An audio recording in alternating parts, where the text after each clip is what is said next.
Baik, selamat malam Bapak Ibu sekalian. Kita memasuki 2 malam terakhir.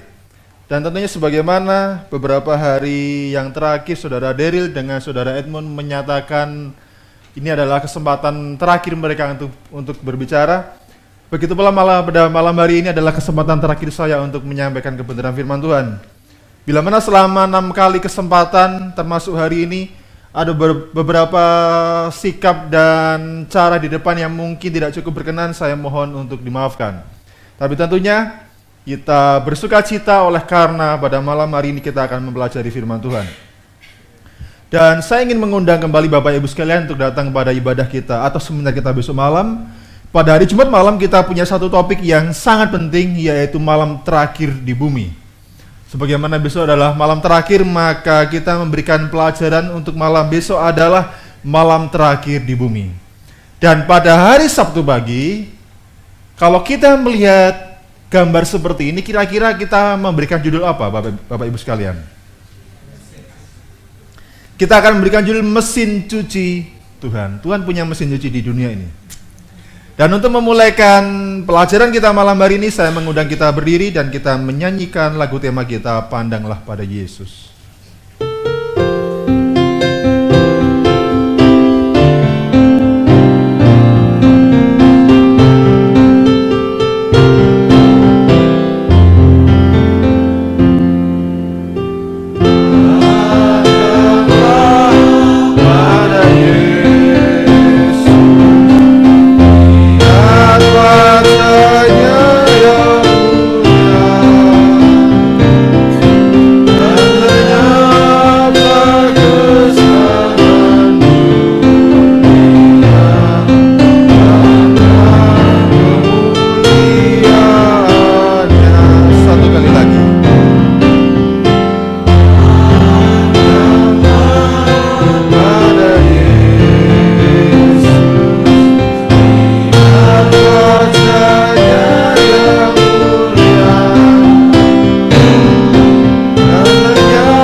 Tuhan di surga, ini adalah satu pelajaran yang sangat penting untuk kami mengerti pada malam hari ini.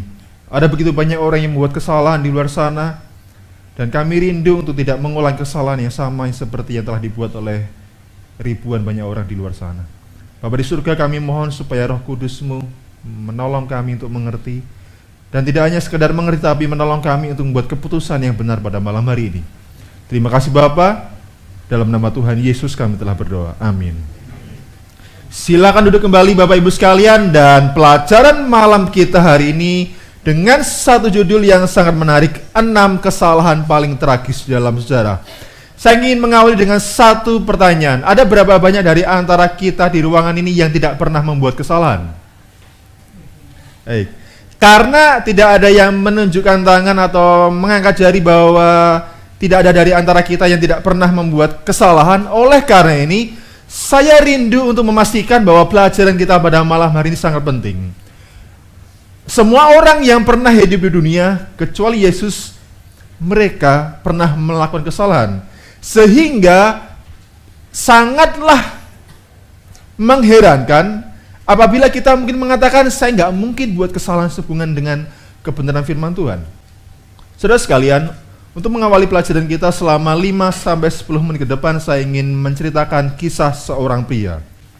Tentunya bukanlah saya sendiri, tapi adalah seorang pria yang hidup 2000 tahun yang silam.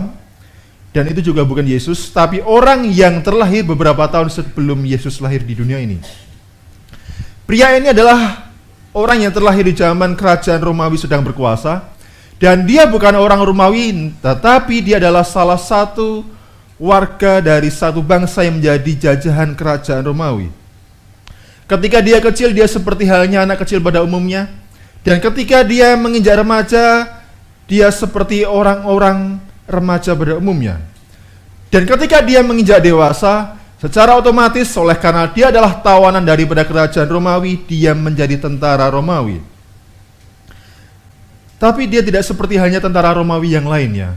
Meskipun dia bukan orang Roma, tapi dia sangat loyal dengan Roma. Dia adalah seorang prajurit yang sangat berani dan sangat ambisius. Dia punya banyak tindakan yang heroik selama dalam peperangan. Seluruh atasan yang pernah bekerja dengan dia mengakui bagaimana dia adalah seorang prajurit yang sangat handal. Dan oleh karena demikian, seluruh atasan yang pernah menjadi atasannya merekomendasikan kepada seorang kaisar. Dan kaisar kemudian memberikan status istimewa kepada pria ini, yaitu bukan lagi seorang tawanan yang menjadi tentara Roma, tapi adalah sebagai seorang merdeka. Sebagai seorang tawanan, dia tidak bisa memiliki pangkat tinggi dalam sebuah karir militer. Tapi oleh karena dia adalah seorang yang mendapat status merdeka oleh Kaisar Romawi, dia memiliki jenjang karir militer yang akhirnya sangat tinggi. Saudara sekalian, setiap kaisar mengirim dia berperang kemanapun dia pergi, dia sangat antusias. Dia akan pergi dengan satu semangat yang luar biasa. Dia akan memenangkan setiap pertarungan sebagaimana yang diminta oleh kaisar. Dan ketika dia memenangkan pertarungan ataupun pertempuran, dia akan kembali kepada kaisar dan mempersembahkan kemenangan kepada kaisar seorang. Sejarah tidak pernah mencatat pria ini gagal dalam pertempurannya. Dia selalu memenangkan semua pertempuran yang dilakukannya. Hingga akhirnya ketika sudah memasuki masa pensiun, kaisar berniat untuk memberikan satu penghormatan kepada pria ini. Dia memanggil, tolong panggil pria itu. Kaisar membuat satu perjamuan sebagai perpisahan untuk pensiun bagi pria ini. Dan tidak hanya itu, ketika sedang mengadakan perjamuan dengan pria ini, kaisar berkata, apakah kamu mau untuk tinggal di istana bersama-sama dengan kami? Anda bisa bayangkan, seorang yang terakhir sebagai satu warga jajahan, tumbuh menjadi seorang yang dipercaya dalam dunia militer di kerajaan Romawi. Dan ketika masa pensiun, kaisar berkata, tinggallah di istana. Dan tidak hanya itu. Ini satu kisah yang paling saya sukai daripada pria ini. Ketika dia tinggal di istana kerajaan Romawi, dia bertemu dengan seorang wanita yang sangat cantik. Saya yakin semua pria menyukai wanita yang cantik. Begitu pula saya. Dia bertemu dengan wanita yang sangat cantik, yang akhirnya dia ketahui seorang yang bernama Claudia. Dan Claudia tidak hanya sekedar penghuni istana kerajaan Romawi, tapi dia adalah saudari perempuan dari Kaisar Romawi yang waktu itu sedang memerintah. Dengan reputasi sebagai jenderal yang memenangkan semua pertempuran, dan dengan gaya bicara yang sangat menarik, dia menaklukkan Claudia dan akhirnya menikahi Claudia. Tamat seperti cerita roman picisan, tapi ini adalah sebuah kisah nyata. Anda bisa bayangkan, terlahir sebagai seorang warga jajahan, kemudian menjadi seorang tentara yang sangat loyal kepada Roma, dan dihadiahkan satu status sebagai seorang merdeka, menjadi seorang jenderal dengan pangkat yang tertinggi di kerajaan Roma pada waktu itu. Ketika pensiun, tinggal di istana raja dan menikah dengan saudari perempuan kaisar yang sangat cantik. Tetapi saudara sekalian, berapa banyak dari antara Anda di tempat ini yang suka untuk bekerja? Baik, berapa banyak dari antara Anda yang suka untuk bekerja? Apa yang Anda rasakan ketika Anda suka bekerja dan kemudian ada satu kondisi yang mengharuskan Anda tidak bisa melakukan kegiatan apapun? Tidak enak. Begitu pula dengan pria ini. Ketika dia tinggal di istana raja yang mana semua orang dunia ingin mengalaminya, dia tidak nyaman. Selama puluhan tahun dia terlibat dalam peperangan, adrenalinnya selalu tinggi ketika dia harus menghadapi sebuah pertempuran. Dia sangat senang membuat satu keputusan dalam kondisi genting. Tetapi sekarang tinggal di istana raja, tidak punya aktivitas apapun, tidak ada satu hal yang menantang yang harus dia lakukan dalam kehidupannya. Medan pertempuran yang dia sukai sekarang tidak ada lagi di dalam kehidupannya. Hingga akhirnya salah satu bangsa yang berada di bawah kekuasaan kerajaan Romawi melakukan sebuah pemberontakan. Dan bangsa itu adalah bangsa Yahudi. Pria ini mendengar tentang pemberontakan bangsa Yahudi dan dia menawarkan kepada kaisar, "Kaisar, tolong kirim saya untuk menjadi seorang gubernur di wilayah bangsa Yahudi. Dan kaisar mengatakan, oke, aku akan kirim engkau dan menjadi gubernur di wilayah Yerusalem. Berapa dari antara Anda yang tahu siapakah pria yang saya maksud ini? Dia adalah Pontius Pilatus. Pilatus adalah seorang jenderal yang luar biasa, dan ketika dia pensiun, tidak lama kemudian dia menjadi seorang gubernur yang membawai bangsa Yahudi tatkala Yesus hidup di dunia ini 2000 tahun yang silam. Saudara sekalian, dia sangat loyal kepada Roma. Setiap dia mendengar ada satu bangsa atau satu kelompok suku yang melawan kepada Roma, dia sangat antusias untuk membasmi bangsa itu. Dia sangat benci dengan orang-orang Yahudi, sehingga beberapa kali dia mengirimkan beberapa prajuritnya dengan mengenakan pakaian orang Yahudi dan masuk ke tempat ibadah orang Yahudi. Dan ketika di sana, sering prajuritnya membuat satu keonaran dan perkelahian dengan orang-orang Yahudi. Orang Yahudi sangat membenci Pontius Pilatus. Seiring berjalan waktu, perselisihan antara Pilatus dengan bangsa Yahudi semakin meruncing, saudara sekalian. Pilatus membuat satu program untuk membuat satu saluran air, dan dia berencana menarik iuran dari orang-orang Yahudi. Tapi apakah orang Yahudi menerima? Tidak. Orang Yahudi menolak memberikan iuran untuk program saluran air yang dibuat Pilatus di daerah tempat mereka tinggal. Pilatus tidak hilang akal, saudara sekalian. Dia tahu bahwa bait suci orang Yahudi selama sekian tahun tidak pernah terkena pajak. Hingga dengan demikian Pilatus memikirkan dan kemudian memutuskan, saya akan menarik pajak dari perbendaharaan bait suci orang Israel. Namun ternyata rencana ini diketahui oleh orang-orang Yahudi, sehingga tepat di hari H ketika Pilatus bersama para prajuritnya akan menuju ke bait suci, beberapa imam mempersiapkan begitu banyak orang untuk berbaris dan mengelilingi bait suci. Seperti tembok tetapi adalah manusia, saudara sekalian. Dan ketika Pilatus tiba di bait suci orang Yahudi, dia melihat ada ratusan atau bahkan ribuan orang yang ada di sana. Dan dia berpikir, saya punya prajurit yang terlatih dan senjata yang sangat lengkap. Kalau saya akan masuk dan membasmi orang ini, hal yang mudah. Namun dia mencoba mempertimbangkan, kalau sampai ada pertumpahan darah dan ada ribuan orang yang meninggal, bagaimana saya harus mempertanggungjawabkan ini kepada kerajaan Romawi. Inilah pertama kali dia terpaksa mengalah dan dia mundur. Dan dia pergi dari rencananya menarik pajak dari bait suci orang Yahudi. Hingga akhirnya beberapa mata-mata menginformasikan kepada Pilatus, Tuan, ada 16 orang yang waktu itu menggagalkan rencana kita. Sejak saat itu dia mencari cara dan kesempatan bagaimana membalaskan dendam kepada 16 orang ini. Hingga akhirnya satu informan mendatangi Pilatus, Tuan, sekarang 16 orang itu sedang beribadah di sinagog. Dengan segera memanggil sekelompok prajurit dan mengatakan, kalian sekarang pergilah kepada sinagog dan bunuh semua orang Yahudi yang menggagalkan rencana kita tempo hari. Dengan seketika, para prajurit tidak berlama-lama dan dia menuju seperti yang diperintahkan oleh Pilatus. Dan Lukas pasal 13 ayat yang pertama mencatat pembantaian waktu itu. Pada waktu itu datanglah kepada Yesus beberapa orang membawa kabar tentang orang-orang Galilea yang darahnya dicampurkan Pilatus dengan darah korban yang mereka persembahkan. Barulah pada peristiwa kali ini bangsa Yahudi mengerti dengan jelas siapakah seorang yang bernama Pontius Pilatus. Orang yang sangat kejam. Alkitab mencatat dialah yang mencampurkan darah manusia dengan darah hewan kurban persembahan. Hingga akhirnya orang-orang Yahudi mulai tahu siapa Pontius Pilatus. Mereka enggan untuk punya urusan sekecil apapun dengan Pilatus.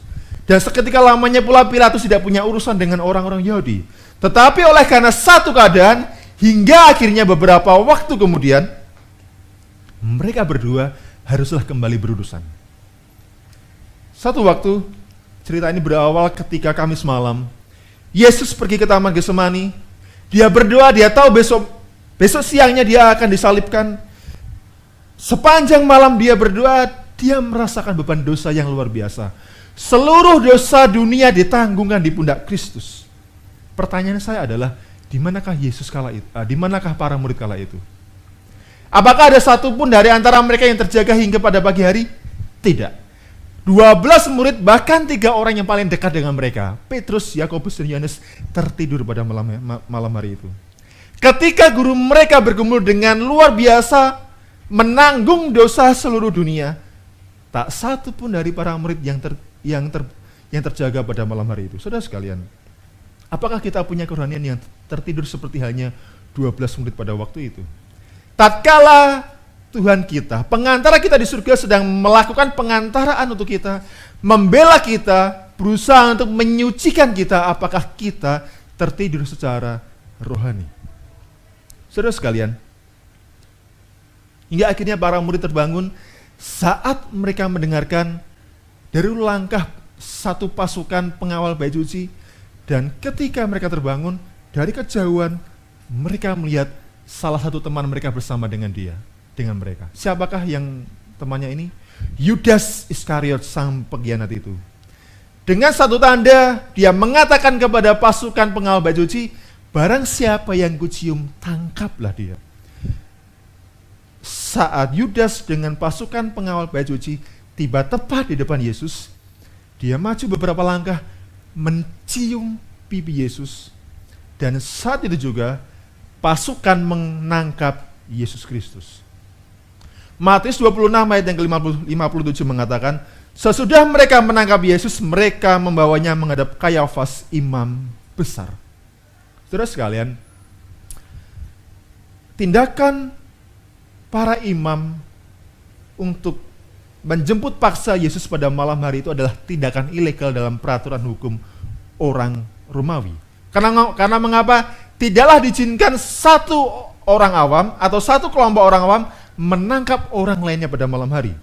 Tetapi orang Yahudi, terutama para imam, oleh karena bencinya kepada Yesus, mereka melanggar aturan itu, mereka mengabaikan konsekuensi bila mana kerajaan Romawi mengetahui tindakan mereka. Mereka sangat membenci Yesus dan mereka ingin Yesus mati. Tetapi orang Yahudi mentok pada satu keadaan yang mereka tidak bisa ubah. Mereka hanya berkuasa di bidang agama, tetapi mereka tidak bisa menjatuhkan hukuman mati kepada Yesus. Hingga akhirnya mereka tidak ada cara lain selain menghadap kepada Pilatus. Sesudah subuh, bersama dengan orang banyak, mereka membawa Yesus kepada Pilatus. Tetapi masih terlalu pagi, Bapak Ibu sekalian. Matahari belum terbit, Pilatus belum bangun, dan mereka menggedor pintu gerbang tempat tinggal Pilatus.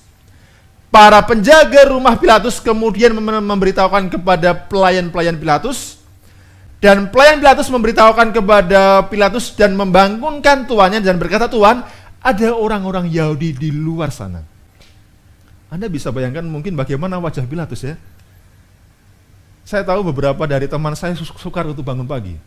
Kadang kalau dibangun pagi ditendang-tendang seperti ini, kadang kalau sudah dipukul-pukul begini, nggak mau bangun. Pilatus adalah seorang tuan, saudara sekalian. Tidak terbiasa buat dia untuk bangun pagi, tetapi pada pagi hari itu dia harus bangun pagi. Dan dia bertanya, kenapa kalian membangunkan aku? Dan para pelayannya mengatakan kepada Pilatus, Tuan, ada orang-orang Yahudi di luar sana dan mereka membawa satu orang tawanan. Pilatus bukanlah seorang yang baik, saudara sekalian. Sebagai seorang jenderal ketika dia masih berperang, dia adalah seorang yang sangat kejam. Dan ketika dia menjadi gubernur dan dia jadi hakim untuk orang Yahudi, sering dia memutuskan satu permasalahan dengan begitu cepat tanpa memikirkan nasib dari orang yang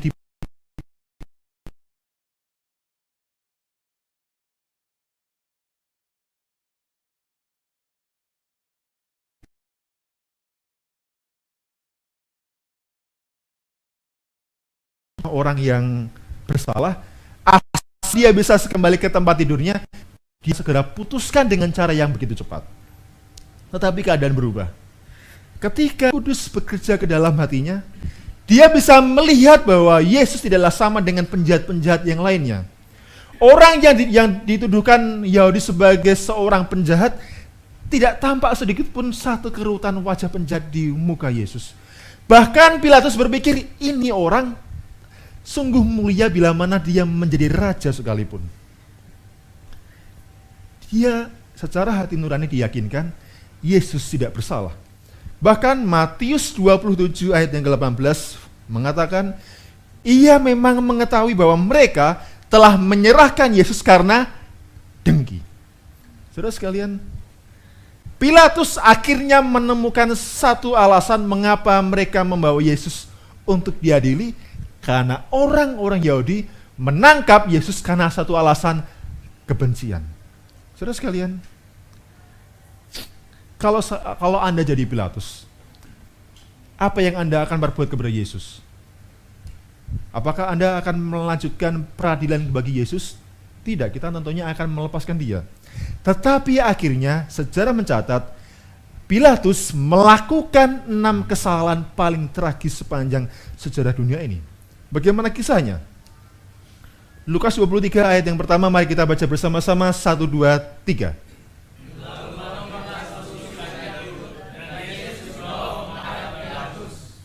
Dan ayat kedua kita kembali baca bersama-sama 1, 2, 3.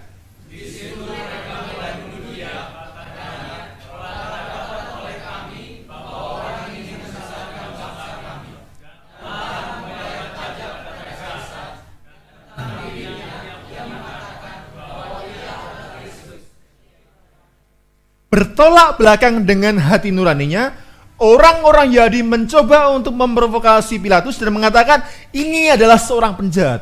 Orang ini, pria ini adalah seorang penjahat. Dia menyesatkan bangsa kami, bahkan melarang membayar pajak kepada kaisar. Inilah provokasi yang dibuat oleh imam-imam waktu membawa Yesus kepada Pilatus. Tetapi ayat yang ketiga mengatakan, Pilatus bertanya kepada Yesus, engkaukah raja orang Yahudi? Jawab Yesus, engkau sendiri mengatakannya. Kata Pilatus kepada imam-imam kepala dan seluruh orang banyak itu, aku tidak mendapati kesalahan apapun pada orang ini. Saya bisa bayangkan wajah imam-imam pada waktu itu. Mereka selama ini selalu mencitrakan dirinya sebagai seorang yang suci, sebagai seorang pemuka agama yang tidak pernah punya kesalahan. Tetapi seorang gubernur daripada kerajaan kafir mengatakan, aku tidak mendapati Yesus sebagai orang yang bersalah. Pria yang kalian tuduh sebagai seorang penjahat tidaklah terbukti bersalah. Saya bisa pastikan wajah daripada pemuka agama Yahudi ini memerah seluruhnya. Bisakah Anda bayangkan, misalkan saya membawa saudara Adi, selalu saya mengajak Edmund, saya mengajak Daryl, dan saya mengajak Daniel. Saya bawa kepada polisi dan kami menghasut polisi dan mengatakan ini seorang penjahat. Tapi setelah diadakan penyelidikan, polisi mengatakan kami tidak temukan kesalahan apapun. Betapa malunya saya. Orang-orang Yahudi, khususnya imam-imam kepala, ketika Pilatus mengatakan Yesus tidak punya salah apapun, mereka malu, saudara sekalian. Mereka selama ini mencitrakan dirinya sebagai seorang yang tidak pernah bersalah, orang suci. Tetapi gubernur dari kerajaan kafir mengatakan dia tidak bersalah. Namun kita kembali kepada Pilatus. Ketika Pilatus mengatakan bahwa Yesus tidaklah bersalah, seharusnya apa yang dibuat oleh Pilatus? Bukankah seharusnya dengan begitu jelas dia akan membebaskan Yesus? Tetapi apakah dia membebaskan Yesus? Pada akhirnya Pilatus membuat satu kesalahan yang pertama, dia ingin menghindari membuat keputusan sehubungan dengan Yesus. Mengapa dia ingin menghindari membuat keputusan sehubungan dengan Yesus? Kalau dia membebaskan Yesus, seluruh orang banyak akan marah, akan ada kerusuhan, dan dia berpikir kalau sampai ada pertumpahan darah, bagaimana saya mempertanggungjawabkan kepada Kaisar Romawi? Sehingga dia membuat kesalahan pertama, sebisa mungkin saya akan menghindari membuat keputusan sehubungan dengan Yesus. Bagaimanakah caranya? Di dalam Lukas 23 ayat 6 dan ayat yang ke-7, ketika Pilatus mendengar itu, ia bertanya, apakah orang itu seorang Galilea? Dan ketika dia tahu bahwa Yesus seorang dari wilayah Herodes, dia mengirim Yesus menghadap Herodes yang pada waktu itu juga ada di Yerusalem.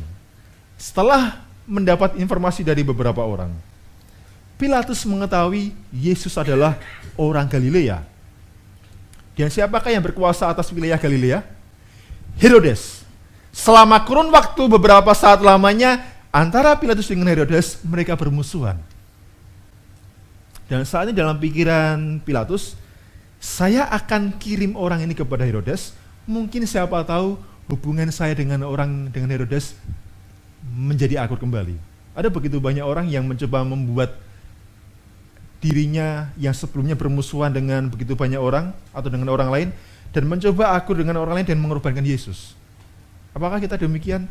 Katakanlah, Anda mengambil kebenaran, dan seluruh rumah Anda mungkin akan memuji Anda, tapi hanya satu jalan supaya Anda dapat berdamai dengan mereka, meninggalkan kebenaran. Pilatus seperti ini, saudara sekalian. Dia bermusuhan dengan Herodes, dan supaya dia akur dengan Herodes, dia mencoba mengorbankan Yesus dan mengirimnya kepada Herodes. Dan saya percaya, ketika dia mengirim Yesus kepada Herodes, dia katakan kepada prajuritnya, sekarang kalian bangun dan kawallah orang Yahudi membawa Yesus kepada Herodes, pastikan dia baik-baik dan jangan sentuh dia. Inilah mungkin perintah Pilatus kepada para prajuritnya. Dan segera mungkin katakanlah tepat pada waktu matahari terbit, dia kembali ke tempat tidurnya, dan dia sebelum memejamkan matanya, dia berkata dalam hatinya, akhirnya masalah pun selesai. Ada begitu banyak orang yang ketika terlepas dari membuat keputusan sehubungan dengan Kristus mengatakan masalah telah selesai. Inilah Pilatus. Tetapi pertanyaannya adalah, apakah Pilatus membuat satu keputusan yang benar ketika dia mencoba menghindar membuat keputusan dengan Yesus dengan cara mengirim kepada Herodes? Apakah benar sikap Pilatus seperti itu? Yakobus 4 ayat yang ke-17, firman Tuhan mengatakan, jadi jika seorang tahu bagaimana ia harus berbuat baik, tetapi ia tidak melakukannya, maka dia berdosa. Dalam pikiran Pilatus, saat dia mencoba untuk tidak membebaskan Yesus, paling tidak saya tidak menghukum orang ini. Tetapi Alkitab mengatakan, bila mana seseorang, jika saudara dan saya tahu harus membuat keputusan yang benar sehubungan dengan firman Tuhan, tapi kita menolak melakukannya, kita berbuat dosa. Dunia sudah dirusak dan standarnya semakin menurun, saudara sekalian. Banyak orang mengatakan dosa adalah ketika orang melakukan kejahatan. Kalau saya membunuh, saya melakukan dosa. Kalau saya mencuri, saya melakukan dosa. Kalau saya mengambil suami orang lain, saya berbuat dosa. Tetapi definisi Alkitab mengatakan, bahkan ketika seseorang menolak melakukan yang benar, dia berdosa. Pilatus melakukan dosa bukan karena dia membuat satu kejahatan, tetapi dia menolak untuk membebaskan Yesus, yang mana dia tahu Yesus tidaklah bersalah.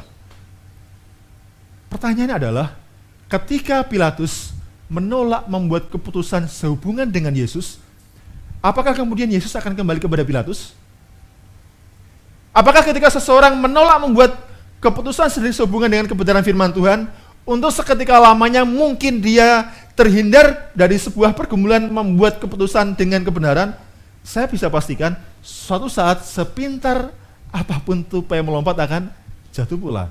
Sepintar apapun kita menghindar untuk membuat keputusan sehubungan dengan kebenaran, saya bisa pastikan, satu waktu nanti, kita akan dihadapkan kembali pada satu kondisi, haruslah membuat keputusan sehubungan dengan kebenaran. Begitu pula Pilatus. Akhirnya, Yesus pun akan kembali kepada Pilatus. Orang yang dia nggak mau putuskan untuk dibebaskan, akhirnya akan kembali kepada Pilatus. Bagaimanakah prosesnya? Coba perhatikan, tatkala Herodes berjumpa dengan Yesus. Ketika Herodes melihat Yesus, dia sangat girang. Anda bisa lihat, ketika Yesus tiba di ruangan Herodes, dia sangat girang. Siapa yang senang ketika kita berjumpa dengan Yesus secara rohani? Oke, tolong angkat tangan. Siapa yang senang ketika kita berjumpa dengan Yesus? Namun apakah kegirangan yang sehat di sini? Apakah kegirangan yang benar ketika Herodes bertemu dengan Yesus? Perhatikan kalimat selanjutnya. Sebab sudah lama dia ingin melihatnya, karena ia sering mendengar tentang Yesus. Dia adalah Yesus. Lagi pula ia mengharapkan melihat bagaimana Yesus mengadakan satu tanda. Apakah Yesus memenuhi keinginan Herodes untuk membuat satu tanda ajaib? Tidak, saudara sekalian. Dia tampak girang bertemu dengan Yesus, tapi dia rindu melihat Yesus membuat satu tanda ajaib. Ada begitu banyak orang Kristen mengaku mengasihi Yesus, mengaku setiap hari berdoa kepada Yesus, tapi ada satu keinginan di balik semuanya itu. Dan mengapa Yesus tidak membuat tanda ajaib bagi Herodes?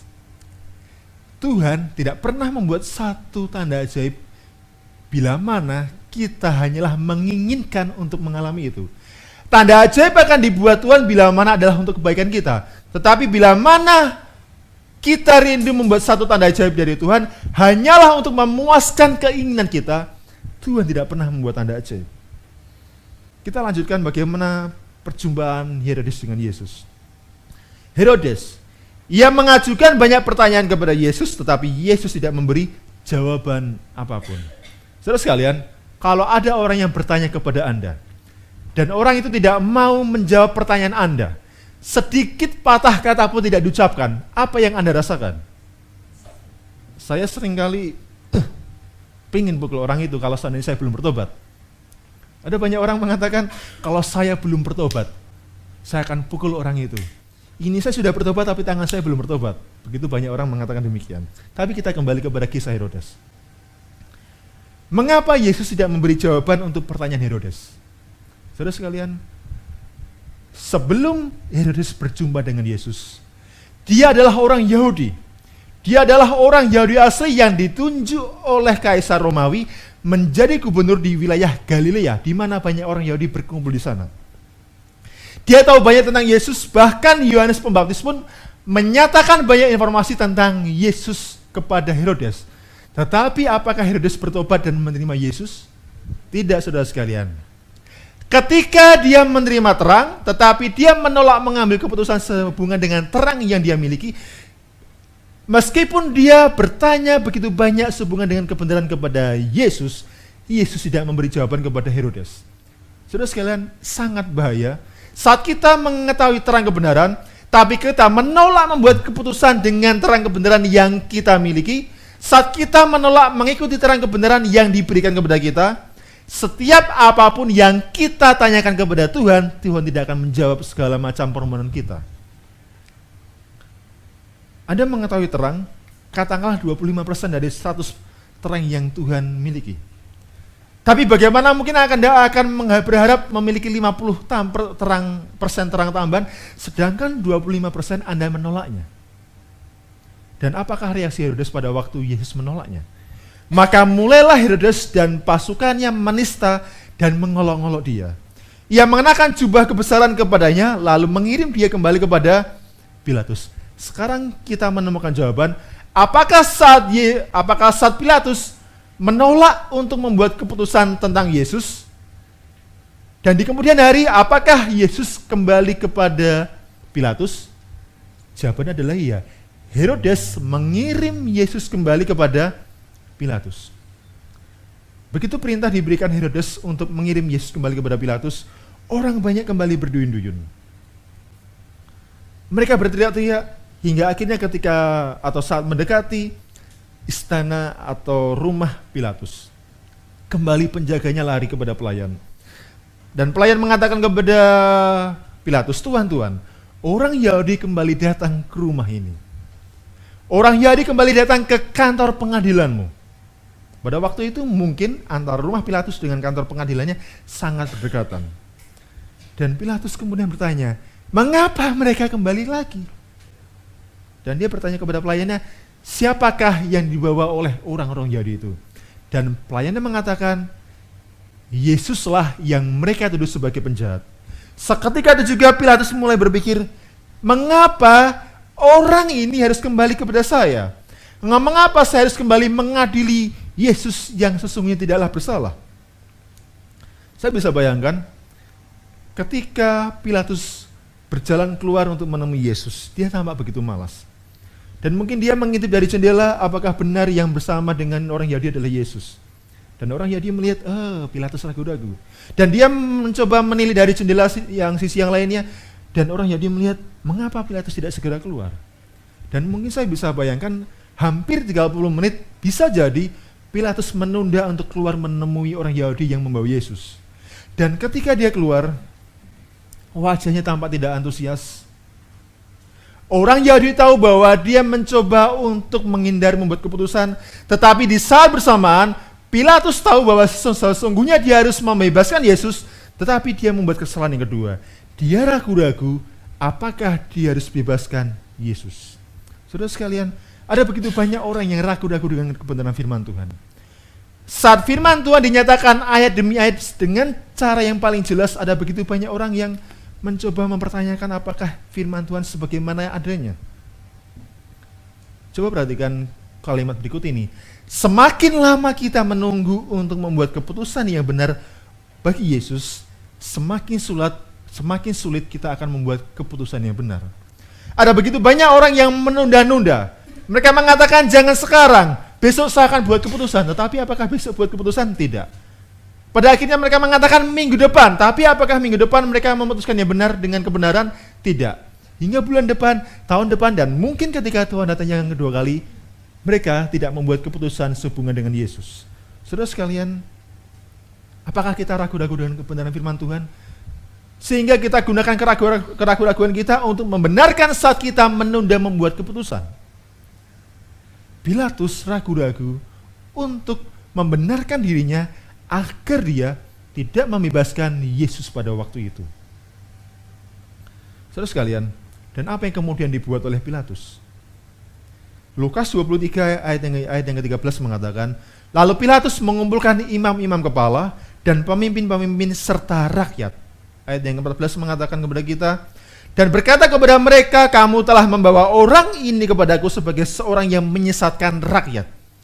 Masih di ayat 14, coba perhatikan, kamu lihat sendiri bahwa aku telah memeriksanya, dan dari kesalahan-kesalahan yang kamu tuduhkan kepadanya, tidak ada yang kudapati padanya. Dia mengulangi yang dia ucapkan mungkin 2 jam sebelumnya. Dia mengatakan kepada orang-orang Yahudi, tidak kudapati kesalahan kepada Yesus. Tidak hanya Pilatus yang mendapati dirinya tidak menemukan kesalahan kepada Yesus, bahkan ayat 15, dan Herodes pun juga tidak. Sebab dia mengirimkan dia kembali kepada kami, sesungguhnya tidak satu pun yang dilakukannya yang setimpal dengan hukuman mati. Saudara sekalian, kalau Yesus tidak didapati berbuat salah, apakah yang seharusnya dibuat oleh Pilatus? Membebaskannya. Tetapi dia mengatakan apa? Tidak ada satupun yang diperbuatnya yang setimpal dengan hukuman mati. Saudara sekalian, misalkan saya polisi, Pak Agung, Anda terkena tilang, tapi setelah melakukan observasi, Pak Agung mengenakan helm yang lengkap, dia punya SIM dan STNK yang lengkap, bahkan di rodanya pun ada pentil di bannya, ada 2 sepion kanan kiri seperti tanduk domba ya. Lalu kemudian, Anda tidak bersalah, tetapi saya akan minta uang 10.000 dari Anda. Kira-kira itu tindakannya benar atau tidak? Tidak. Kalau seandainya Pilatus mengatakan bahwa Yesus tidak bersalah, dia yang harus dia katakan, sesungguhnya tidak satupun yang dilakukannya yang pantas mendapat hukuman. Tapi dia mengatakan, tak satupun yang dilakukannya pantas untuk diterima hukuman mati. Seolah dia mengatakan, saya tidak akan hukum dia mati, tapi saya akan memberikan hukuman yang lainnya. Apakah benar demikian? Iya. Dia mengatakan, Yesus tidak bersalah.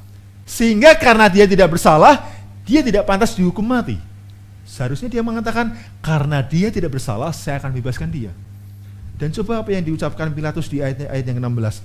Jadi, aku akan menghajar dia lalu melepaskannya. Disinilah Pilatus membuat kesalahan yang ketiga, berkompromi dengan keinginan orang banyak. Dengan kalimat yang lain dia mungkin mengatakan, oke, aku akan sedikit ikuti keinginan kalian, Aku akan turuti apa yang kalian inginkan, tapi ingat, aku tidak akan menghukum mati. Aku hanya akan mencambuk Yesus. Apakah kompromi aman untuk kita, saudara sekalian? Kompromi dengan orang banyak seringkali menjerumuskan kita kepada satu keadaan, ujung-ujungnya menolak Yesus. Ada begitu banyak orang yang berkompromi dengan kebenaran. Mungkin dalam satu perihal yang sangat kecil, ada banyak orang yang berkompromi meluangkan waktu pribadi dengan Tuhan. Saya ingin bertanya, berapa banyak dari antara kita yang pagi hari ini meluangkan waktu pribadi dengan Tuhan? Tolong angkat tangannya. Kadang-kala di masa yang lalu, saya melupakan hubungan pribadi dengan Tuhan. Dan ketika saya tidak punya hubungan pribadi dengan Tuhan, sepanjang satu hari, begitu banyak kesalahan yang mendatangi saya. Atau mungkin kita berkompromi dalam hal yang lainnya. Alkitab katakan, jangan merokok karena itu merusakkan tubuh yang adalah bait suci. Atau kita mengatakan, jangan masukkan teh dan kopi ke dalam mulutmu karena merusak bait sucimu. Kita katakan, oke, saya tidak merokok. Saya tidak minum teh, saya tidak minum kopi, saya hanya berjualan teh, saudara. Saya hanya menjual rokok. Kita tidak bunuh diri kita, tapi kita bunuh orang lain. Seringkali kita membuat kompromi, saudara sekalian. Coba perhatikan ini. Satu kompromi kecil hampir selalu mengarahkan kepada kompromi yang lebih besar. Siapa yang pernah mengalami ini? Siapa yang pernah mengalami? Seharusnya semua pernah mengalami ini. Karena saya yakin kita hidup dengan penuh kompromi. Bahkan sebelum bertobat pun kita pasti sering kompromi. Kita pikir, nggak masalah. Toh, hanya memberikan suap kepada pegawai pemerintahan. Toh itu bukanlah suap seperti yang dilakukan oleh para pengusaha besar di sana. Kita berpikir nggak masalah, tapi ingat, kompromi akan membuat kita melakukan kompromi besar. Dan nanti Anda lihat, Pilatus akan membuat 3 kesalahan yang lainnya. Tapi yang lebih pasti, setiap kompromi membuat Kristus menderita karena kita. Begitu pula dengan Pilatus. Ketika dia berkompromi tentang kebenaran, tidak hanya akan mendorong dia membuat satu kesalahan yang lebih besar, tetapi ujung-ujungnya akan membuat Yesus semakin menderita. Saat dia mengatakan, hajarlah Yesus kepada para prajuritnya, dia memberikan satu indikasi, cambuk dia. Saudara sekalian, apakah Anda tahu cemeti jenis apa yang digunakan orang Romawi untuk menghukum seseorang? Apakah berupa cambuk yang seperti digunakan para kusir untuk mencambuk kuda? Bukanlah seperti itu. Cambuk terdiri dari kulit yang sangat tajam, dan di ujung cambuk itu ada satu benda yang tajam yang terbuat daripada tulang atau logam yang sudah sangat runcing. Mereka, para algojo sangat menikmati mencambuk mangsanya. Sangat menikmati. Dan Pilatus tahu apa hukuman yang dia berikan kepada Yesus adalah sebuah kesalahan besar. Pilatus melakukan perjudian yang sangat mengerikan. Saudara sekalian, coba bayangkan ini. Seluruh prajurit atau 2 orang prajurit melucuti pakaian Yesus, mengikat tangan Yesus di sebuah tiang, dan kemudian menyuruh Yesus berlutut. Dan sepanjang Yesus berlutut, setiap cambukan diarahkan kepada punggung Yesus. Ketika mereka sangat menikmati mencambuk punggung Yesus, mereka tertawa bersama-sama. Tapi setiap cambuk mengenai punggung Yesus, Yesus berteriak kesakitan. Saudara sekalian, bisakah Anda bayangkan ini? Tanpa kita sadari, seringkali kompromi yang kita buat melukai Kristus. Yesaya pasal 53, ayat yang kelima, kita baca bersama-sama 1, 2, dan 3.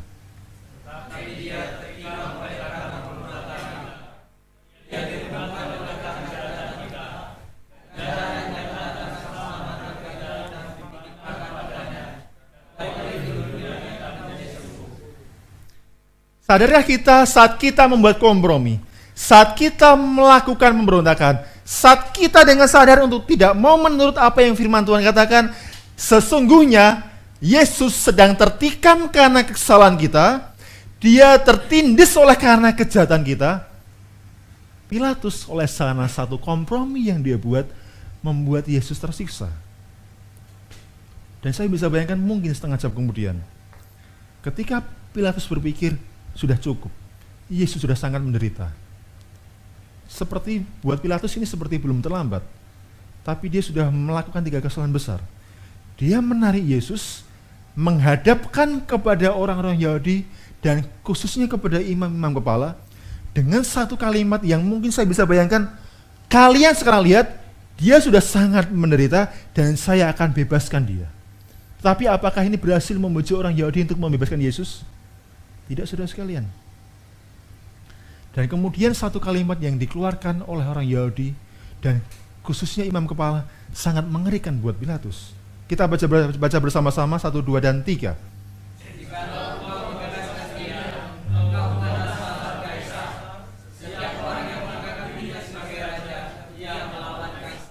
Sebagai seorang yang tidak pernah kalah dalam peperangan, sebagai seseorang yang tidak pernah takut kepada orang Yahudi, tetapi saat ada satu ancaman dan di saat bersamaan dia memiliki satu tekanan yang luar biasa untuk membebaskan atau membunuh Yesus, orang Yahudi mengatakan, jika kau bebaskan dia, maka engkau bukanlah sahabat Kaisar.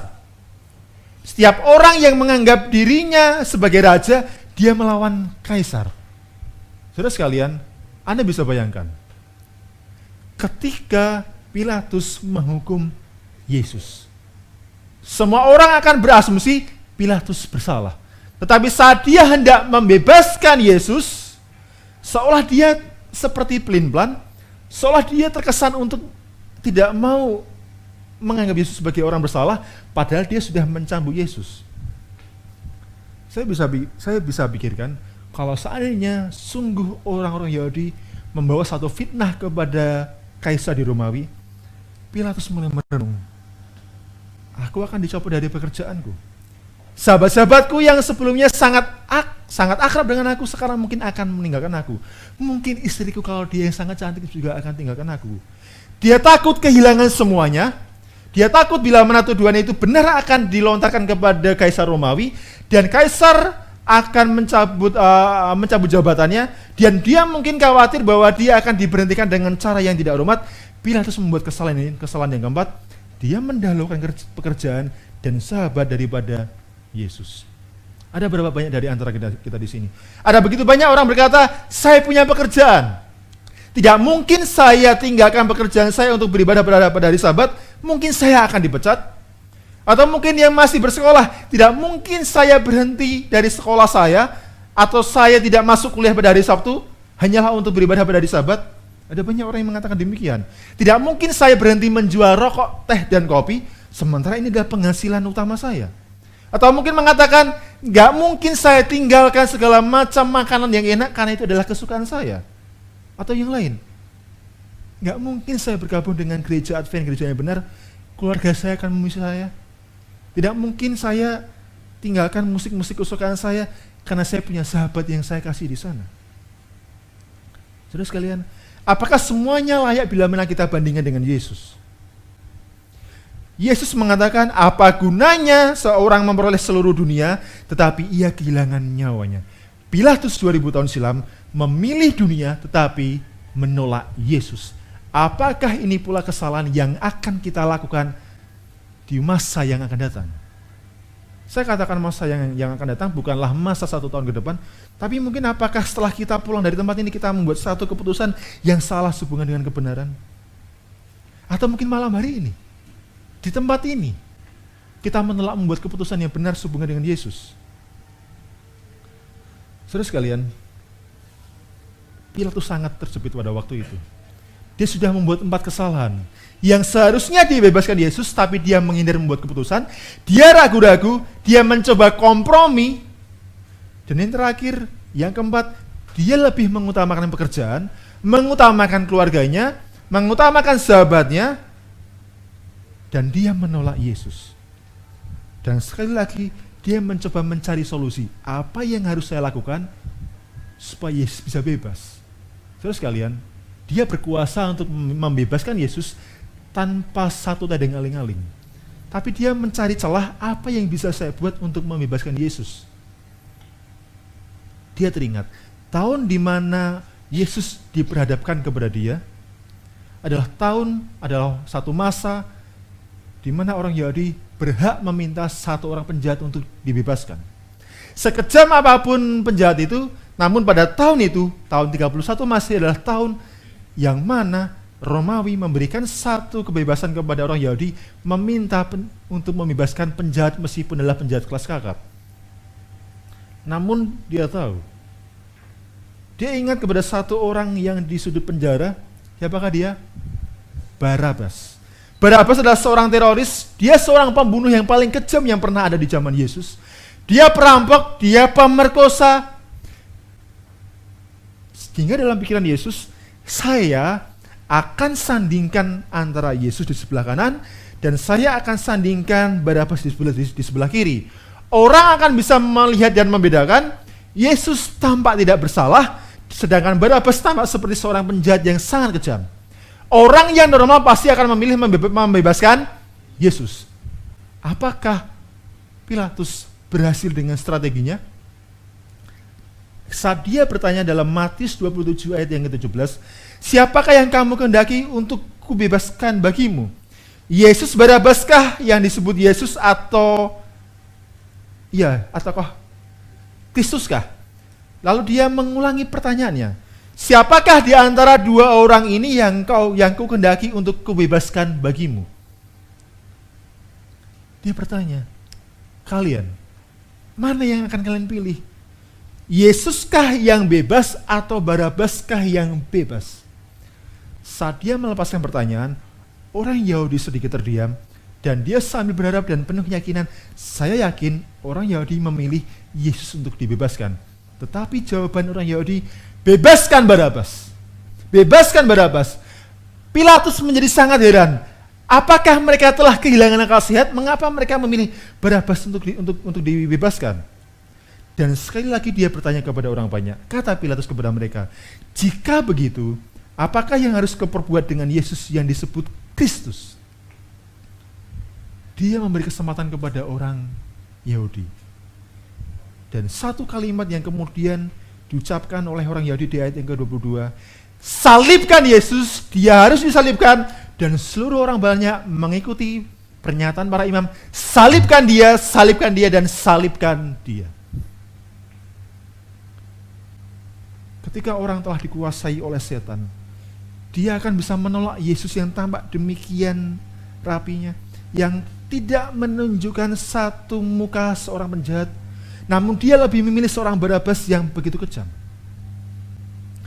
Ada ribuan orang yang menyalibkan Yesus oleh karena membuat satu keputusan yang salah. Saudara sekalian,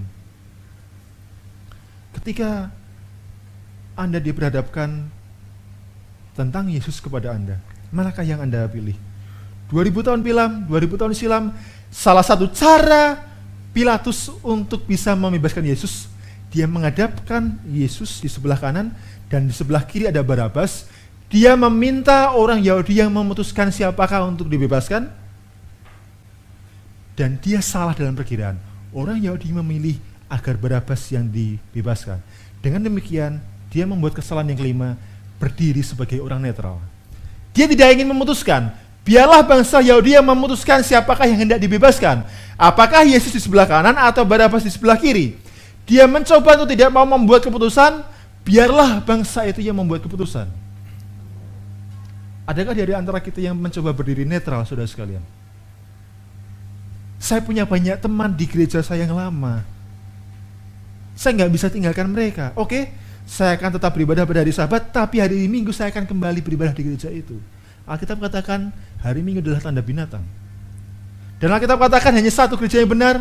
Apakah kita masih mau mengikuti gereja yang lain? Yang Wahyu 17 katakan sebagai wanita pelacur.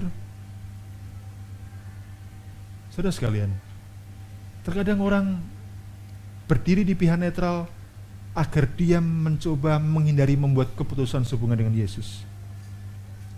Pilatus berdiri di pihak netral. Ada begitu banyak orang yang selama bertahun-tahun berdiri di pihak netral. Mereka mengatakan, Tuhan, saya tidak bisa tinggalkan pekerjaan hari Sabat, tapi Engkau tahu Tuhan, hati saya untukmu. Mencoba memaklumi dirinya oleh karena kesalahan yang dibuat, sambil berkata, Tuhan pasti mengerti saya. Seberapa sering kita mengatakan itu, Tuhan tolong pahami saya tidak bisa. Saya nggak bisa untuk tinggalkan semuanya demi Engkau. Kau pasti bisa mengerti. Bukankah Engkau melihat hati saya? Tapi ingat, Nabi Yeremia mengatakan, hati adalah lebih licik daripada batu. lebih keras daripada batu. Ada begitu banyak orang yang berdiri di posisi netral, tidak mau membuat satu keputusan yang benar dan tidak mau membuat satu keputusan yang salah. Atau mungkin di saat bersamaan membuat keputusan yang benar dan kemudian membuat keputusan yang salah secara bersama-sama. Tapi Tuhan tidak pernah merindukan kita membuat satu keputusan yang demikian. Apa yang Yesus ucapkan dalam Matius 12 ayat yang ke-30, kita ucapkan sama-sama 1, 2, dan 3.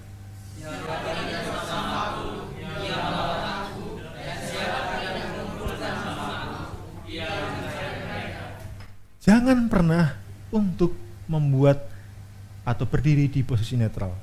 Yesus katakan, sekalipun engkau di posisi netral, tetapi kalau engkau tidak bersama-sama dengan aku, artinya engkau sedang melawan aku dan engkau sedang menceraikan dirimu daripada diriku. Saudara sekalian, saya ingin bertanya, siapa dari antara kita di sini yang rindu untuk berpisah dengan Yesus? Jika kita tidak rindu berpisah dengan Yesus, jangan pernah berdiri di posisi netral, saudara sekalian. Jangan kita berpikir bahwa posisi netral masih lebih baik daripada membuat satu keputusan yang salah. Tapi Pilatus, atau bagi Tuhan, entah keputusan yang salah, ataupun posisi netral, sama-sama sebuah keputusan yang sangat buruk. Dan saudara sekalian, ketika Pilatus hendak membawa Barabas kepada orang banyak, Tuhan masih membujuk Pilatus. Siapakah dia? Istri daripada Pilatus, yaitu Klaudia. Apa yang diperbuat Tuhan kepada Pilatus melalui Klaudia?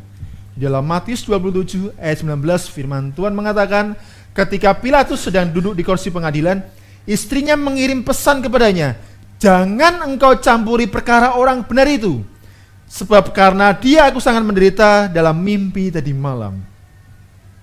Saya tidak tahu apa yang menjadi mimpi dari Klaudia, tapi dia mengatakan jangan campuri perkara Yesus yang adalah orang benar. Bisa jadi semalam sebelum Pilatus harus berhadapan dengan Yesus, Klaudia bermimpi. Dia bertemu dengan Yesus dan Yesus memberikan satu gambaran yang jelas tentang apa yang akan terjadi antara dia dengan suaminya. Dia melihat ketika Yesus dibawa subuh-subuh sama dengan mimpi saya. Ketika Pilatus mengirim Yesus kepada Herodes, sama dengan mimpi saya. Ketika Pilatus membawa Barabas di hadapan orang banyak dan meminta memilih Yesus atau Barabas yang dibebaskan, kalau dia ingat, ini sama dengan mimpi saya. Dan kemudian dia mencoba mengingat mimpinya.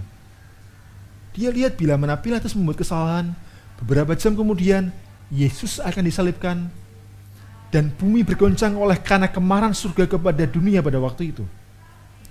Dan lebih jauh lagi, mungkin kalau dia menerawang ke depan, dia ingat apa yang menjadi mimpinya saat dia berjumpa dengan Yesus dalam mimpi. Yesus mengatakan bahwa aku akan datang yang 2 kali, dan begitu banyak orang mengatakan dialah juru selamat yang disalibkan oleh Pontius Pilatus. Dalam pemandangan Klaudia, satu penglihatan sangat mengerikan. Sehingga apa yang dibuat Klaudia, dia segera mengambil penanya, dia mengambil kertas, dan dia menuliskan, suamiku, tolong bebaskan Yesus. Dia orang benar, dia tidak bersalah. Bebaskan dia. Tuhan masih bekerja kepada Pilatus. Roh Kudus masih menyentuh hati Pilatus dan membujuk dia, bebaskan Yesus. Tetapi, apakah dia membebaskan Yesus? Tidak. Dia telah membawa Barabas di hadapan orang banyak dan orang banyak memilih Barabas yang bebas. Dan ketika orang banyak menghendaki supaya Yesus disalibkan, apa yang dia buat? Dalam Matius 27 ayat yang ke-24, Pilatus mengatakan, ketika Pilatus melihat bahwa semua usahanya akan sia-sia, malah sudah mulai timbul kekacauan, dia mengambil air dan membasuh tangannya di hadapan orang banyak dan berkata, aku tidak bersalah terhadap darah orang ini, itu urusan kamu sendiri. Dia mengatakan, sekarang lakukanlah apa yang kalian mau. Kalau kalian ingin membebaskan Barabas, bebaskanlah. Dan kalau kalian ingin menyalibkan Kristus, salibkanlah. Tetapi ingat, aku tidak bersalah terhadap darah orang ini. Pilatus melakukan kesalahan yang ke-6. Dia berpikir dia bisa menghindari membuat keputusan, dan dia berpendapat saya tidak bersalah apa-apa. Tapi kenyataannya, apakah Pilatus membuat suatu keputusan yang benar? Tidak. Saat dia menolak membebaskan Yesus, dia berkata, saya tidak buat kesalahan apapun. Seberapa sering kita melakukan perkara yang demikian? Ada banyak orang di masa yang lalu ketika kami membuat seminar, menolak menyucikan hari Sabat. Menolak untuk meninggalkan segala sesuatu yang mengotori bait suci tubuhnya. Menolak untuk meninggalkan kebiasaan dan dosa-dosa lamanya sambil berpikir, saya tidak bersalah apa-apa, Tuhan memaklumi saya. Apakah kita melakukan 6 kesalahan ini? Saudara sekalian, Yesus mengatakan akan tiba waktunya ada penyembah-penyembah yang benar yang menyembah Yesus dalam roh dan kebenaran. Saudara sekalian, apakah kita akan melakukan 6 kesalahan ini seperti yang Pilatus buat? Atau kita akan menjadi sekelompok orang yang menyembah Yesus dalam kebenaran, yang tidak hanya mengucapkan mengasihi Yesus di dalam mulutnya, tapi dilakukan dalam tindakannya? Atau kita akan seperti Pilatus yang menolak membuat keputusan sehubungan dengan kebenaran? Saudara sekalian, kembali kepada kisah Pilatus. Beberapa jam kemudian, setelah dia membiarkan orang Yahudi membawa Yesus dan menyalibkan Yesus, tepat pada pukul 3 sore, seorang tentara berlari kepada Pilatus dan mengatakan, Tuhan, orang itu telah meninggal. Dan ketika orang itu telah meninggal, langit menjadi gelap, gempa bumi terjadi, tanpa ada satu keanehan ketika orang itu meninggal. Pilatus mencoba mengingat apa yang diucapkan oleh istrinya. Dia kembali ke istananya dan dia merenung. Dan hari ketiga saat Yesus mati, Juru Selamat mengalami kebangkitan dan dia menyadari, saya telah buat satu kesalahan yang besar. Tahun demi tahun dia mencoba untuk melupakan semuanya tapi tidak bisa. Dia sadar dia telah membuat satu kesalahan. Hingga akhirnya yang paling ditakutkan oleh Pilatus bahwa dia tidak ingin kehilangan pekerjaan. Orang Yahudi menghadapkan satu tuduhan kepada Kaisar. Kaisar memanggil Pilatus. Dan tatkala Pilatus mengadakan perjalanan ke Roma, sang Kaisar yang adalah sahabat dekatnya meninggal dunia. Kaisar pengganti tidak pernah mengenal Pilatus. Dia mencopot jabatan Pilatus sebagai seorang gubernur dengan cara yang tidak terhormat, tidak diberikan satu penghargaan apapun. Dia frustasi, hampir tiap hari dia keliling kota Roma sambil mabuk-mabukan, dan untuk mengakhiri hidupnya, dia membunuh dirinya sendiri. Saudara sekalian, apakah kita melakukan 6 kesalahan ini dan akhirnya nasib kita sama seperti dengan Pilatus? Satu pertanyaan yang dihadapkan kepada kita semua malam hari ini. Apa yang akan kita lakukan bila mana Yesus dihadapkan kepada kita pada malam hari ini? Apa yang akan kita putuskan saat Yesus meminta kita membuat satu keputusan untuk pelihara hari Sabat? Saat dia memutuskan, tolong bergabung dengan gerejaku yang benar. Saat dia putuskan, tolong sucikan tubuhmu dari hal yang mengotori tubuhmu. Saudara sekalian, apa yang akan Anda buat? Di saat bersamaan setelah Pilatus membiarkan orang Yahudi membawa Yesus untuk disalibkan di Bukit Golgota, ada satu orang yang kemudian dalam perjalanan Yesus memikul salib, dia membantu Yesus memikul salibnya. Siapakah dia? Simon orang Kirene. Mari kita baca bersama-sama 1, 2, dan 3.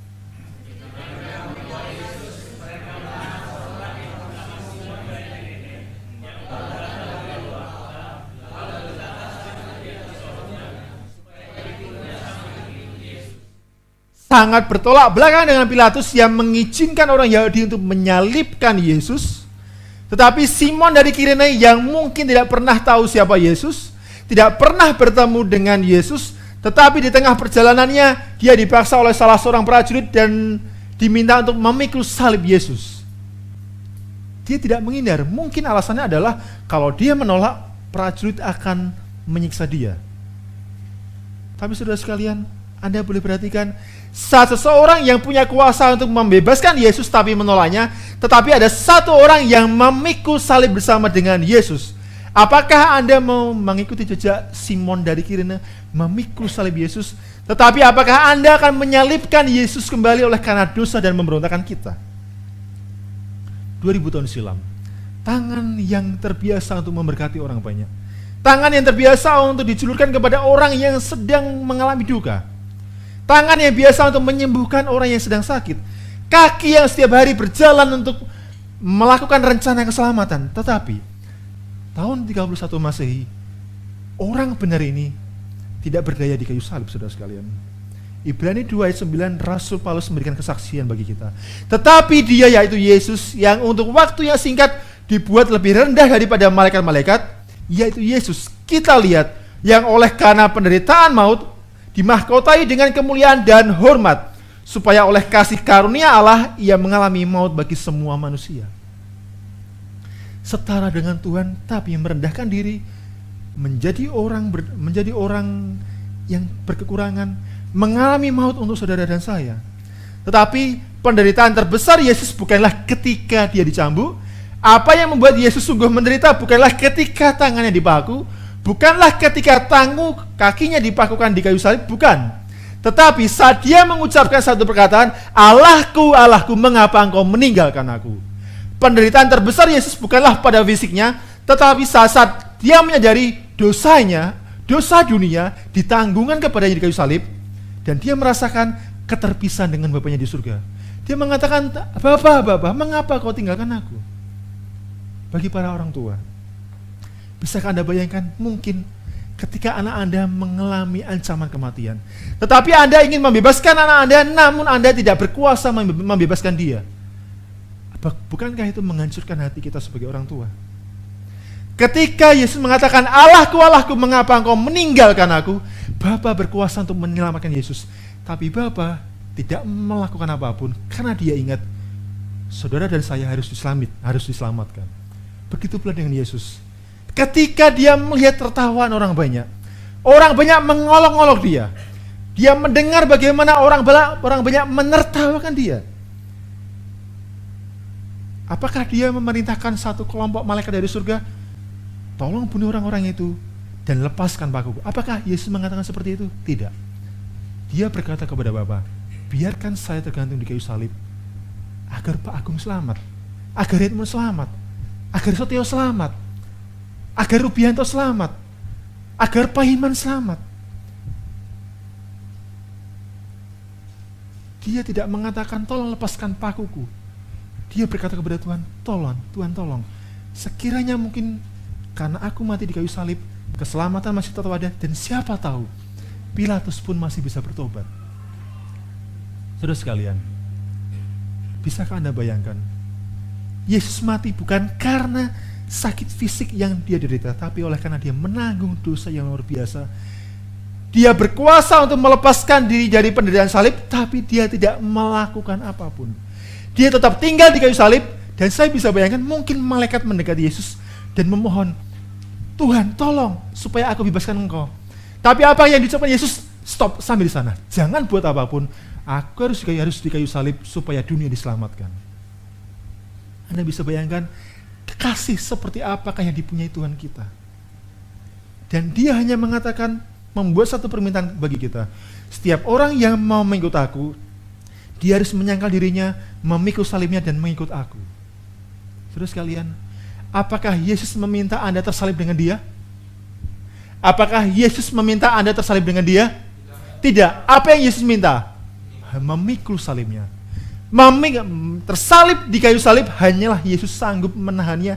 Tetapi Yesus hanya meminta, mari pikulah salib. Mari jadilah Simon-Simon yang lain daripada Kirene. Pikulah salib.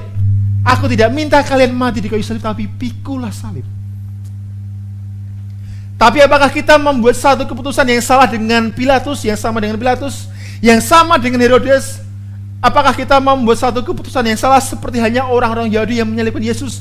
Sehingga Rasul Paulus mengatakan, yang murtad lagi tidak mungkin dibaharui sekali lagi demikian hingga mereka bertobat, sebab mereka menyalibkan lagi anak Allah bagi diri mereka dan menghinanya di muka umum.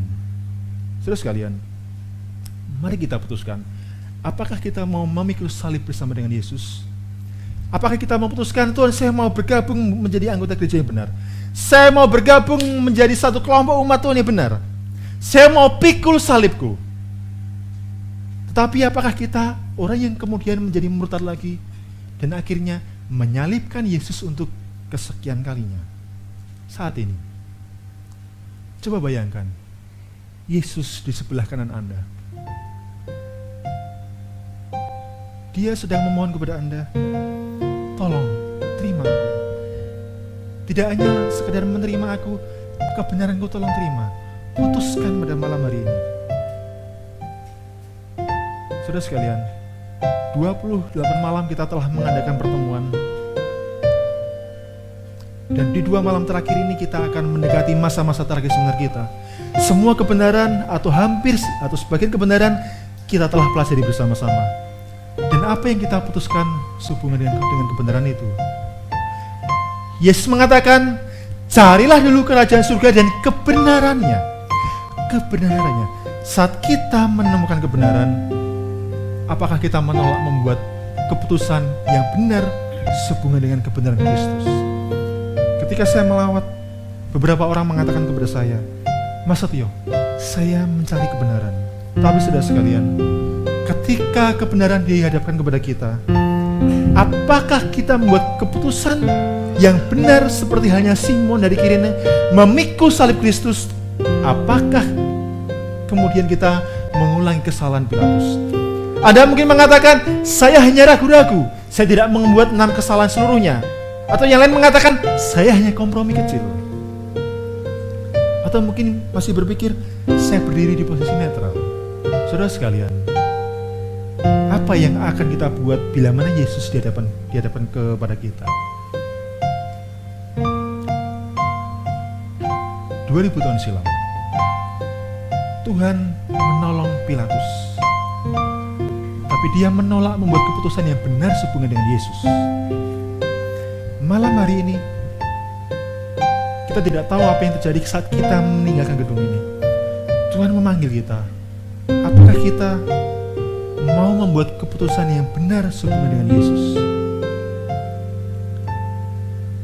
Rasul Paulus mengatakan, hendaklah kamu dalam hidupmu bersama menaruh pikiran dan perasaan yang terdapat juga dalam Kristus Yesus. Saudara sekalian, ada begitu banyak orang yang berkomitmen saya mau membuat keputusan bersama dengan Yesus. Tetapi sayang sekali, ada banyak dari antara mereka yang menolak menaruh pikiran kepada pikiran Yesus. Ada jutaan orang yang menolak menaruh perasaan kepada perasaan Yesus. Tapi malam hari ini, melalui Rasul Paulus, Tuhan memanggil kita. Jangan hanya serahkan pikiranmu, tetapi juga perasaanmu. Jangan pula serahkan hanya perasaanmu, tapi juga pikiranmu. Serahkan kepadaku malam hari ini. Bila mana Anda bergumul, datanglah kepada Yesus. Dia siap menerima kita. Berlututlah kepada Yesus. Minta dia menolong kita membuat keputusan yang benar dengan hubungan dengan Yesus. Saudara sekalian, pada malam hari ini ada satu panggilan khusus buat kita.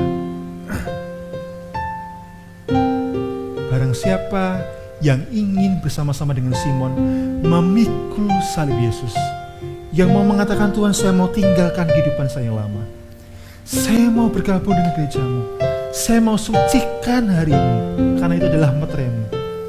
Saya mau sucikan tubuh ini daripada hal yang menajiskan.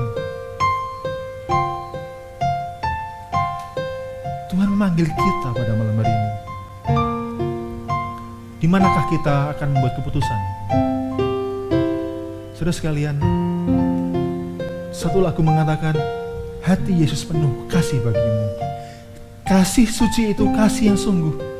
Mengapa bersusah cari sahabat, sedang hati Yesus penuhlah berkat. Di hati Yesus hanya ada saudara dan saya. Tetapi pertanyaan adalah, di pikiran dan hati kita, apakah kita punya Yesus dalam kehidupan kita? Pada malam hari ini, Yesus datang kepada Anda, meminta Anda membuat satu keputusan pada malam hari ini. Saya tahu Anda berkumpul dengan keluarga Anda. Mungkin Anda berkumpul dengan kawan-kawan yang lama Anda berkumpul dengan pekerjaan Anda.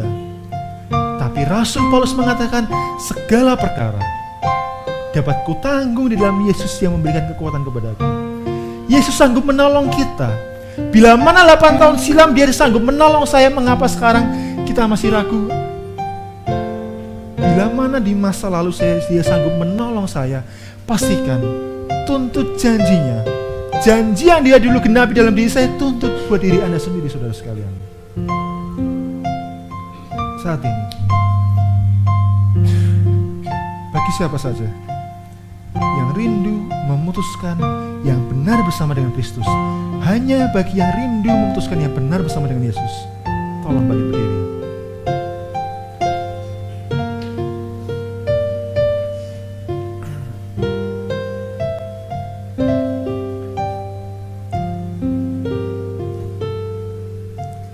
Kita nyanyikan lagu penutup kita.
Pada malam hari ini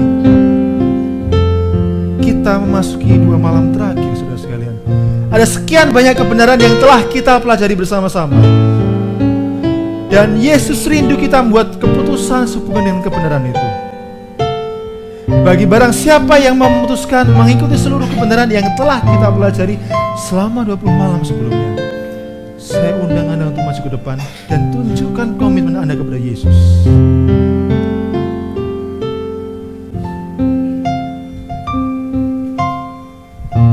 Anda yang mau mengatakan, Tuhan, terima kasih, seumur hidupku aku hanya mencari kebenaran-Mu, dan aku tidak tahu kemana aku harus mencari.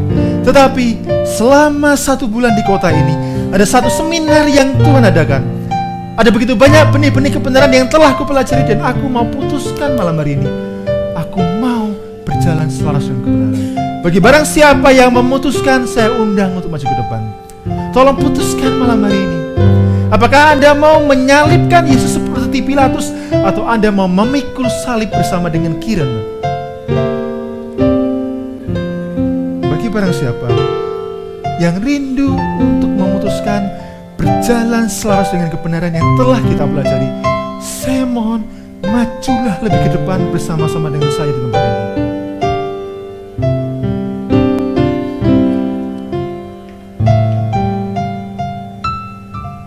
Bagi yang lain yang masih bergumul, tidak ada waktu kita untuk menunda. Apakah kita akan menyalibkan Yesus oleh karena kita menghindari keputusan untuk Dia? Apakah kita kompromi dan ragu-ragu? Atau kita masih mengutamakan dunia, pekerjaan, sahabat, dan semua isinya? Atau kita masih berdiri di posisi netral? Tuhan rindu malam hari ini, jika memang kita mau memutuskan berjalan selaras dengan kebenaran, Tuhan memanggil saudara maju ke depan. Putuskan buat Dia pada malam hari ini. Sekalipun Anda masih bergumul, tolong maju ke depan.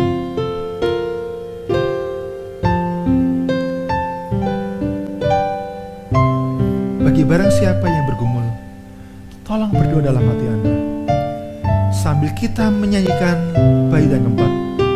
Bila mana masih ada dari antara saudara sekalian yang rindu untuk maju, teruslah berdoa dan majulah ketika Roh Kudus membisikkan kepada Anda untuk maju ke depan. Dalam rumah Yesus adalah tempat.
Saat ini berdiri, tapi hati kami berlutut kepadamu. Kami mau menaruh pikiran dan perasaan kami kepadamu. Kami tahu bahwa 2000 tahun silam ada satu orang yang berkuasa membuat satu keputusan yang benar, tapi dia menyalibkan Yesus. Tapi ada satu orang yang tidak tahu mengapa dia harus pikul salib Yesus, yaitu Simon dari Kirene. Kami mau ikuti jejaknya. Yesus, terima kasih Kau telah mati untuk kami. Terima kasih Kau telah mau berkorban untuk kami. Kau mau palangkan tanganmu di kayu salib, bukan karena setiap paku yang menusuk jarimu, yang menusuk tanganmu, namun karena Engkau merelakan dirimu, seluruh tubuhmu disakiti 2000 tahun yang lalu. Saat ini, kami rindu untuk tidak mengulangi 6 kesalahan paling tragis yang pernah dibuat oleh seorang yang bernama Pilatus. Tapi kami rindu memikul salibmu bersama dengan Simon dari Kirene. Kau tahu kami bergumul. Dan Engkau tahu sebagai manusia kami tidak sanggup melakukan itu. Tapi saat ini Bapa, kami putuskan. Ada sebagian orang yang masih bergumul Bapa. Engkau tahu karena kami dulu juga bergumul untuk memutuskan hal ini. Dan Kau boleh menangkan mereka pada malam hari ini. Terima kasih. Kematian-Mu lebih daripada cukup untuk menebus kami daripada kematian. Terima kasih. Hanya dalam Putra-Mu yang tunggal, Tuhan Yesus, Imam besar dan pengantara kami telah berdoa dan mengucap syukur. Amin.